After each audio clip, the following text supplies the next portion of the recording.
Hi, love. So today I'm talking about one of my favorite topics, which is health and beauty. And I believe that through my own story with especially health and also beauty, to be honest, I realized that my inner self-talk and the beliefs that I hold about myself are so much more impacting the way I look than anything else, than any other outside source can ever be. And I have actually created a beauty and inner and outer beauty meditation that I'm doing every day in the morning. And it just is amazing because it helps me to get into that feeling of feeling beautiful and healthy and radiant. And it's so perfect for the morning because it really sets you up for the day. So if you want to check that out, then I will link it in my bio. But for today's video, I wanted to go into the reasons why our inner self-talk has so much effect on our health and beauty. So imagine you being around a person who is constantly criticizing you. Imagine you being around somebody who is constantly talking bad about you, who is like constantly telling you how ugly you look, who is constantly criticizing you. How would your body feel in the presence of this person? Would you want to spend a lot of time with that person? Imagine being even in a household stuck with that person and you cannot really escape. That's how we feel in our own bodies if we are talking nasty about ourselves. Imagine how the body is reacting to that kind of self-talk. It's probably way more stressful than having to pick up your kids or going to groceries or whatever or working. It's way more stressful on your body because it's literally um, yeah, you just cannot escape it. And it's just so painful to hear all of these thoughts. So, what I want you to realize or be aware of is the way you talk to yourself about yourself and just not judge yourself because we all have those inner critical thoughts that are sometimes pretty nasty. And it's not about um, blaming yourself that you are talking to yourself that way. It's more that you see that you are actually having that you actually have a choice to change those beliefs and to change those thoughts and to change that inner self-talk so that you feel more relaxed in your own skin, so that you feel more relaxed in your own body, so that you feel more loved. So, what I want you to do is be very observant around the thoughts that are coming up during the day and just really, you can also write them down. What often helps me is really writing them down and day by day see how you can actually change them in more positive thoughts, in positive affirmation. And also, the meditation that I've mentioned before will help you do that, especially with emotions, but I will get to that in a bit. So just imagine having a person around you that constantly is criticizing you.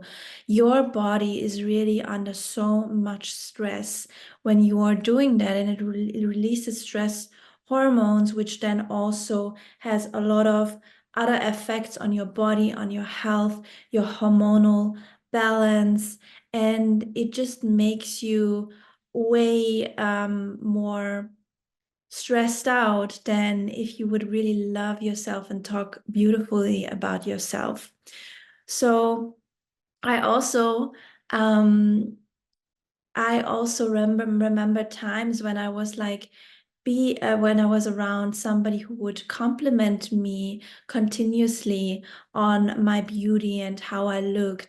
And it also directly had an impact. I could feel myself feeling more beautiful around that person. And I almost wanted to be around that person more and more because it gave me that inner sense of beauty and that inner feeling of beauty.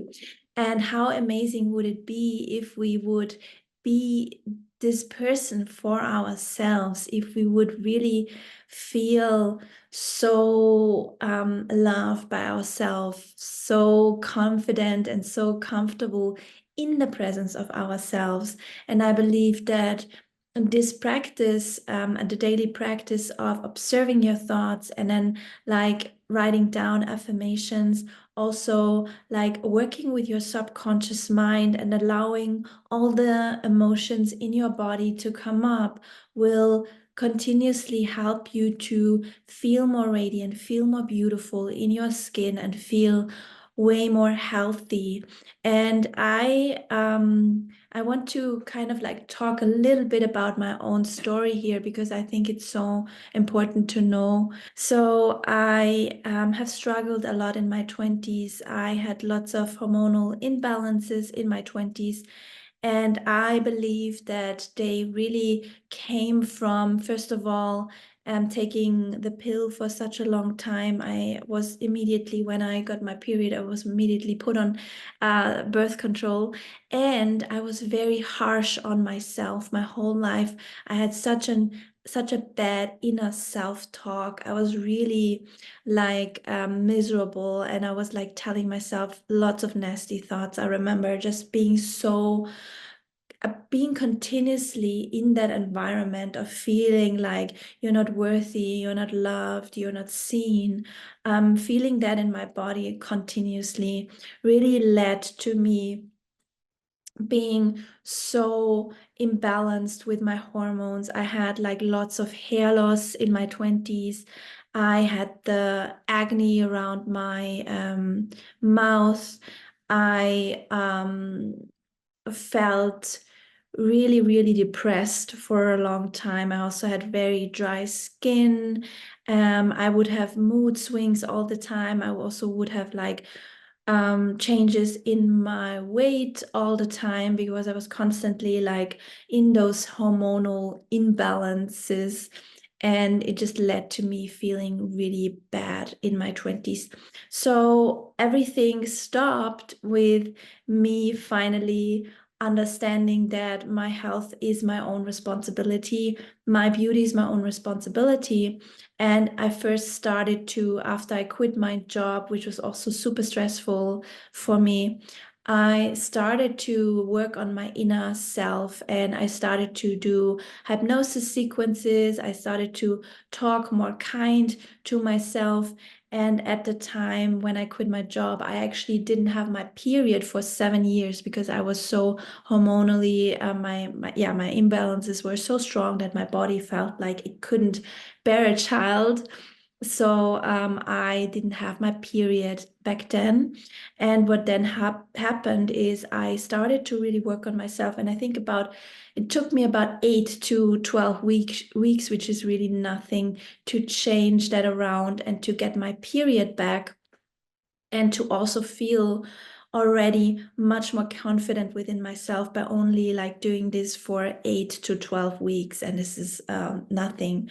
And I've since then, like I've really continuously meditated, and I haven't had a real fever in about 5 years now. So when, for example, when it was COVID, everybody was stressing out about COVID, and I just felt in my body that I'm not getting COVID. I just felt that in my body, and I didn't feel like stressed out about it at all. And I believe that this is really because I'm meditating daily. I'm really working so much on my inner self-talk. And I just wanted to um, let you know how that it was not always like that for me. I actually struggled with a lot of health issues in my 20s. I didn't feel that healthy as I feel now. And I also struggled with a lot of insecurities around my beauty. And it's not that I'm not having any insecurities anymore, that would be a lie.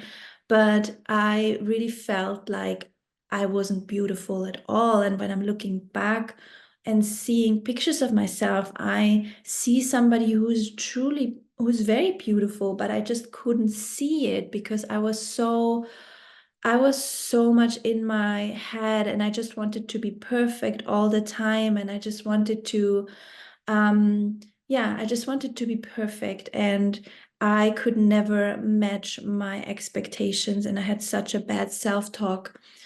Yeah, that inner self-talk is a real deal when it comes to your beauty and when it comes to your health.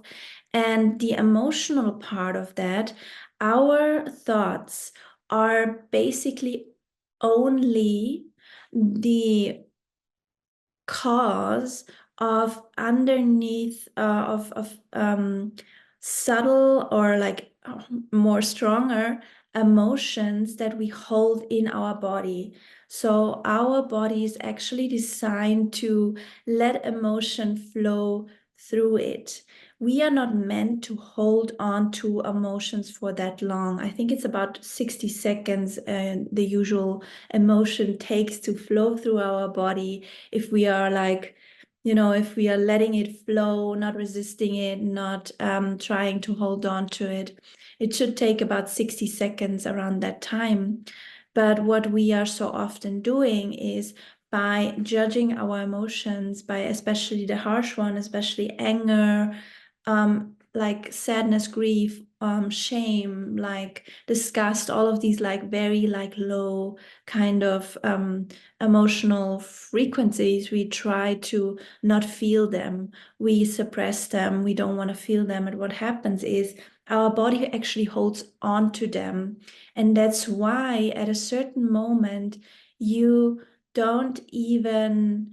You just feel the chatter of your mind. You cannot even feel that there's like an emotion in your body anymore because your mind has taken over, and all that the stuck emotion is doing, it's creating more thoughts in your mind, more nasty thoughts in your mind. So by allowing our emotions to flow freely, by bringing up old stuck emotions, we are actually able to release that energy and to have a clearer mind, to clear out those like nasty thoughts, and also to let the energy flow more freely and not holding on to these emotions actually creates a lot of dis-ease in your body, which is the word disease. So it creates a lot of disharmony in your body. You have to imagine like it takes a lot of energy to actually hold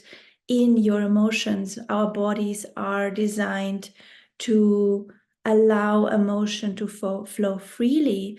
So when you are holding on to your emotions, when you are like pushing them down, it takes a lot of energy from your body to actually do that. So you can imagine how your body also then feels when you are like holding on to those emotions. It creates a lot of stress in your body. And there are so many scientific studies and proof that the most chronic diseases and also cancer and other diseases, they are actually caused by disease in your body, by not allowing feelings like guilt, shame, anger to really be processed.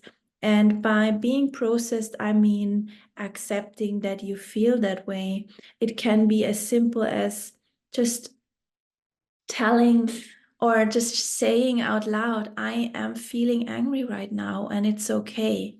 It's okay. I let go of that anger now. And I do what I do a lot of the times when feelings are more stuck is that I imagine them being in front of me like a little child, or I just imagine this like thing in front of me. You can close your eyes and you can feel into your body. Just do it with me right now. So you close your eyes, you take a deep breath, and you feel into your body. And you immediately get a little bit of a sense of what's going on in your body. For me, it's like a lot of the times, for me, it's actually in the throat, something, or in my belly. I can feel it. And I imagine that that feeling, that heaviness that I feel in that area, I can just put it in front of me and I talk to it. I accept it. I hold it in my mind and I ask it what it needs. And sometimes it's actually just you seeing it, and that's everything you need to do. Or sometimes is it wants your love. It wants a hug, maybe. It wants a conversation. It's so different, but for me, I realized a lot of the times it's just so easy and simple to let the emotion come up and allow it to be there, accept it, and let it go again. And then we feel so much more light afterwards. What I do when emotions are really stuck, and that also happens when you feel like you're just feeling discomfort in your body and you cannot really understand why, or maybe you feel a lot of, or you hear a lot of nasty thoughts in your mind again.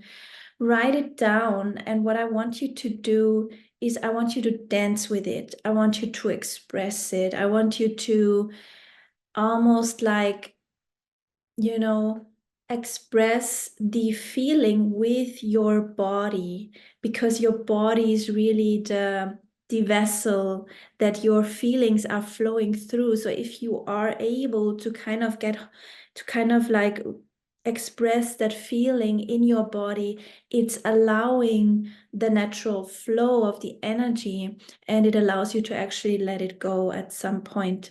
So that's something that I do, especially when I feel like I cannot really pinpoint anything. There's a lot of thoughts in my mind. It's really hard for me to feel the emotion. I'm just dancing and I'm letting my body kind of guide me. And I put on some music or something, and I let the body really guide me. So that's the last thing I can really recommend. So, but anyways, for you, it's very important to know that all of this, like suppressing emotions, like holding on to certain emotions, will really lead your body to being stressed out, to release more stress hormones, which then also obviously leads to more disease in the body, feelings like exhaustion, also like physical appearance will change. So I just want you to know that it's so, so vital and important and necessary for us as humans to understand the gift of the emotion, which is only energy flowing through the body and allowing it to do its natural thing, instead of like pushing it down and holding on to it.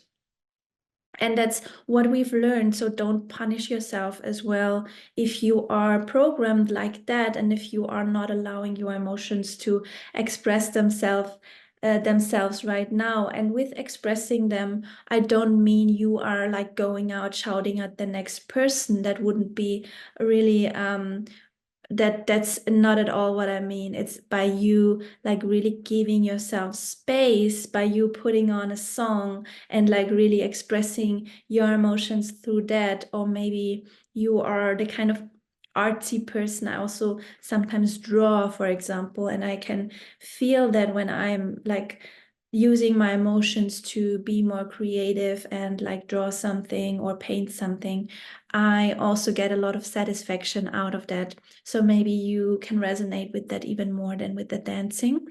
But I think it's, as I said, so necessary and vital to know all of this.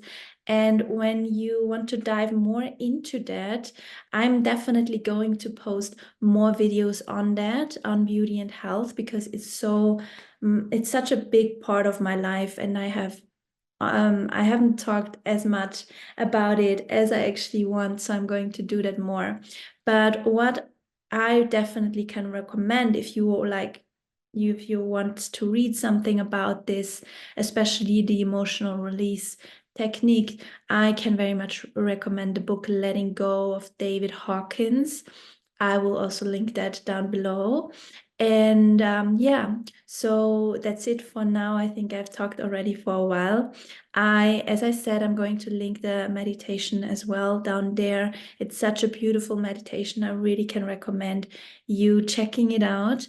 And I send you so much love, and I see you in the next video.